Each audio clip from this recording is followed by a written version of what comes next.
প্রিয় ভাই আমার, আমি একেবারে সরি সরি সরি সরি ভীষণ সরি, কারণ আমি তোর ফ্রাইড রাইসটা খেয়ে ফিরেছি।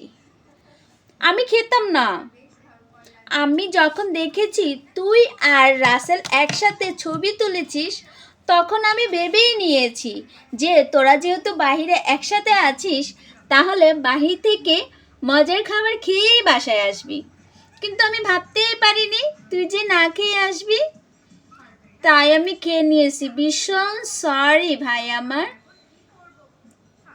কিরে, এখনো রাগ করে আছিস? মন খারাপ করে আছিস?